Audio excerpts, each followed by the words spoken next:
Hey there, future investors. Have you ever wondered how to turn your money into more money? Or maybe you're curious about what the heck a stock even is? Well, you're in the right place. Today I'm breaking down how to invest in stocks for beginners into simple, bite-sized steps that'll have you feeling like a pro in no time. So grab a snack, get comfy, and let's dive right in. Alright, step 1. What even a stock? Think of a stock as a tiny piece of a company. When you buy a share, you're buying a little slice of that company's success. Cool, right? Imagine owning a small part of your favorite brand. It's like being part of the team. And why invest? Well, over time, the stock market has outperformed savings accounts and most other investments. That means if you're willing to be patient, the potential for growth is huge. Think of it as planting a tree. The sooner you plant, the sooner it starts growing. Step 2. Set your goals. Are you saving for retirement, a dream house? Maybe even that epic vacation you've been dreaming about? Whatever it is, write it down. Having clear goals helps you stay motivated and focused. Also, think about your risk tolerance. If the idea of seeing your investment go up and down makes you nervous, you might want to play it safer with less volatile investments. But if you're okay with a bit of a roller coaster ride, you could aim for higher returns. Step 3. Educate yourself. Don't worry, you don't need a finance degree or hours of boring lectures. Just learn the basics. Terms like dividends, index funds, ETFs, and the price-to-earnings ratio might sound intimidating at first, but once you get the hang of them, you'll feel empowered. And hey, there are tons of resources out there. From books and blogs to YouTube videos just like this one. Start small and build your knowledge step by step.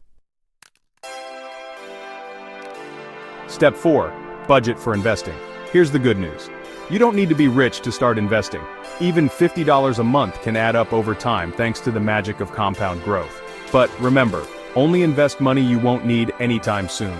The stock market is like a marathon, not a sprint, and short-term dips can happen. Step 5. Choose a brokerage account.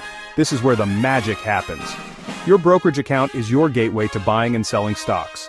Look for platforms with low fees, user-friendly interfaces, and tools to help you learn the ropes. Some platforms even let you start with as little as $1, so there's no excuse not to get started. Take your time to compare options and pick the one that feels right for you. Step 6. Pick your strategy. Are you a hands-off person?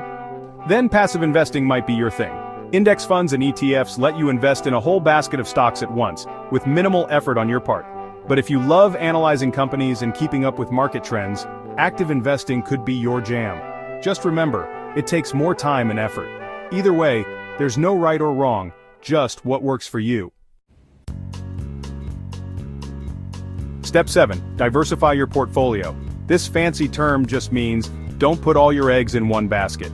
By spreading your money across different industries, you reduce the risk of one bad stock sinking your whole ship. Think of it like a buffet. A little bit of everything gives you a balanced plate and reduces the chance of disappointment. Step 8. Start investing. This is the fun part. If you're nervous about picking individual stocks, start with index funds or ETFs. They're beginner-friendly, cost-effective, and give you instant diversification. And remember, you don't have to be perfect. Starting is what matters most. Step 9. Monitor your investments. Here's the thing, stocks go up and down all the time. Don't panic over every little dip. Instead, focus on the bigger picture. Check your portfolio every few months, rebalance if needed, and trust the process. Patience is the key to success in the stock market. Step 10. Keep learning. The more you know, the better decisions you'll make. Whether it's reading books, watching videos, or following market news, there's always something new to discover. Oh, and don't forget to hit that subscribe button for more tips and tricks from yours truly. And that's it. Investing in stocks for beginners made simple and fun. If you found this helpful, give this video a like and share it with someone who's ready to start their investing journey. Remember, the best time to start investing was yesterday. The second best time is today. See you next time.